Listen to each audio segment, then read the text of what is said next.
So in this space, like I suppose people think of health and wellness around generally exercise, but I suppose as I've started to get older and also studied the industry a bit more, there's a lot more longevity and health that becomes more important. Recovery as an example. And I was looking at another business on your website, which is called Next Health. Yes. So what got you interested in that, and what's the sort of philosophy? What are they trying to do? Because that seemed, I've not seen too many businesses like that at the moment.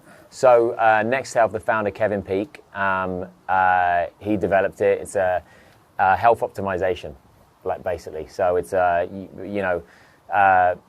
get healthy before you get something wrong with you. It's a prevent disease before you have disease. And I think too much of the health industry is around like, oh, I'm sick now, let's fix it. So this is more of the opposite. It's like stay healthy, get ahead of it. And it's all the, the future health optimization in a nutshell is the access to, things that we have now, with science and with everything else that we never had before. And these incredible, products that, Next Health will curate and put in their locations, whether it's, a cryo, whether it's a LED bed, and then it goes to, more of the IVs, stem cells, the PRP, everything that I guess from all around the world, like the best of the best as far as equipment, as far as science, as far as, the medical standpoint is curated into these locations. I've been into one of Dave Asprey's locations, and that's Bulletproof Labs. Right, yeah. Similar. Okay. It's not much different other than Next Health is really ahead of it in the way of the medical side, like the IVs, the stem cell, the PRP, a lot of that stuff that they do there, exosomes. I mean, it's definitely ahead of its game for sure. Do you think that's going to be something that you'll start seeing a lot more of?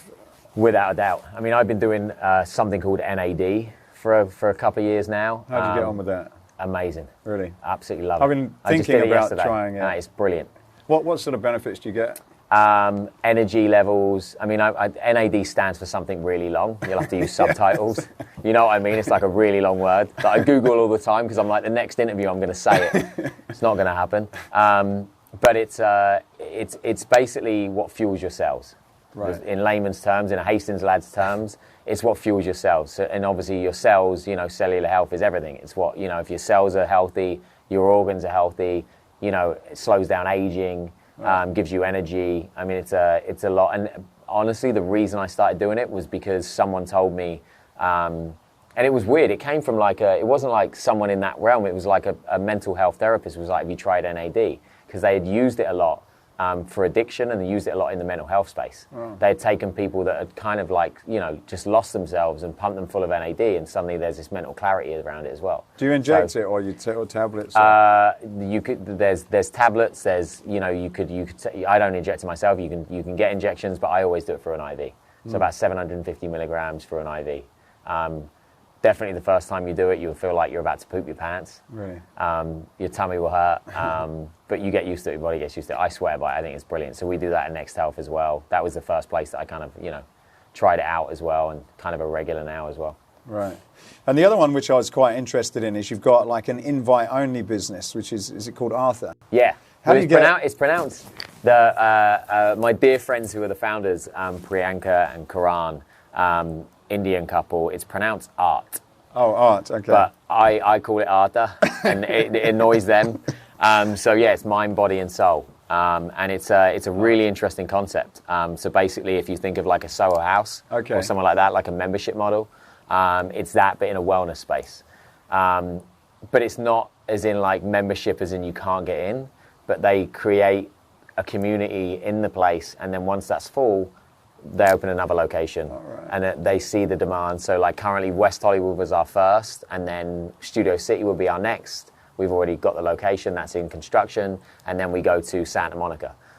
West Hollywood is pretty much, filled up very quickly. And we launched during COVID, which was a really, as you know, a tough time to launch anything. Yeah. But it's basically a one-stop shop. So you've got yoga there, got some incredible yoga teachers.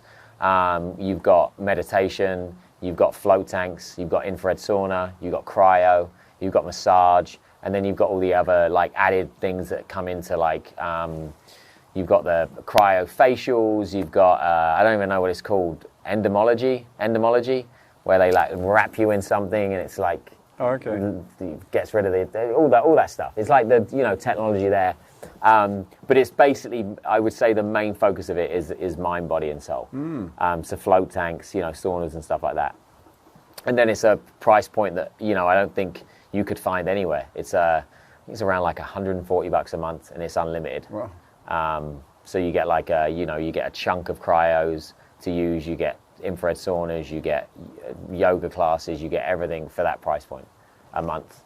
So do you see these concepts expanding into Europe? You mentioned sort of some stuff in the Middle East that you were looking at. Like, is these sort of, you test it in California and then they're going to be you're going to expand around the world, or what? Yeah, I think California is a great place to test things because it's very fickle. Yeah. And if people are honest there as well, if they don't like your place, they're going down the street. So it's a good testing point, and also it's a great place to test it and also build the awareness, because obviously we're in a great hub of that, and it's also people are down to, I think there's a lot of openness to like try new things and get that kind of feedback. But it's a great place to test it. But yeah, the vision with I would say, I mean, definitely nationwide with any of these companies. I mean, Next Health, we have 2 in LA. We opened New York during COVID, and then we still have a pop-up. We had a pop-up, still have it at the Four Seasons in Maui, and then that's going to expand through the Four Seasons kind of group as well. And then, as I said, Art is going to be West Hollywood, Studio City, Santa Monica, and that will definitely expand, probably down your neck of the woods, like Laguna, Newport, and then try that, California. Kind of like a lot of business models, I guess, what we're doing with the beverage as well. It's like you get California, you go East Coast, you go, it's that kind of like a 101 playbook, I guess. Right. And then, if all goes well and you get the cash injections you need, then you go, international. International, yeah. How would you define the sort of health and wellness space now? Because I suppose you go back to England quite a lot, and I suppose there was the traditional health and fitness clubs, which that was about it, really. All this stuff you're talking about is pretty new and cutting edge. How would you define sort of where it's going now from your experience as an investor and sort of, I suppose, having a good understanding of what's going on around the world in that area? I think there's a massive increase. I think people are more, even my parents who, are visiting at the moment, they're more open-minded, or I should say they're paying attention more to what they eat or what they do. I think obviously COVID shook the world up as well, made us all kind of look like how we're living, what we're doing. And I think health and wellness is a great space to be in. I think people have now found like enjoyment in that, it's like the new cool thing to do, It's not, I find it even with, some of the younger people, I hate when I say like some of the younger people because I'm like, shit, because isn't that me? It's not me now. The younger people, like, it's not so much cool to go out to a nightclub and get wasted and stay up all night. Like in our day, that was what you did. If you didn't do it, you were weird. Yeah. And that's different now. It's now cool to go to a gym or to go do something like that, or go to like a spiritual retreat, or go Costa Rica and do yoga. And the world has definitely shifted for sure. People want to see the sunrise now. That was never coming in from the not coming in exactly. Normally you'd be in the kebab shop, getting your kebab and chips, watching the sunrise. Yeah, it's different now, I think, and that's a great place to be because there's a lot of happiness in watching the, I guess you wake up as the world wakes up, and it's a nice way to live, and I think people are realizing that, we're influenced by society so much. I always say it's like a reference for me is like, it became like alcohol and drinking and red wine and everything is amazing, but the only reason for me I thought it was amazing is because like you see it in movies, like it's romantic, it's a date, right? If you're at a table, you're that. Drinking is culture, that drink is that, and then you realize like, oh, that's really what I've just been told. Yeah. That's that sort of image and that. Of course, and then we train to believe that. Yeah. And I feel like now, because of like what's on TV, what's on YouTube, what's on Instagram, it's not all about that. It's now like people doing healthy stuff, people doing that. I think, we're inspired by what we're around and what you see. So I feel like it's shifting, and with the shift is like a ripple effect of then everything we're watching. I think there's people will now go on YouTube and search 20-minute yoga, or will search meditation, or will search breath work.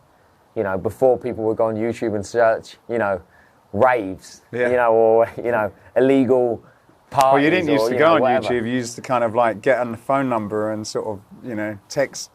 I used to switch on pirate radio, see where the next party was, Meet me at the train station, 6 o'clock. And there was nothing. And then you'll hear the police sirens, and you're like, oh, yeah. No, so I feel like the world is shifting in that way, for sure.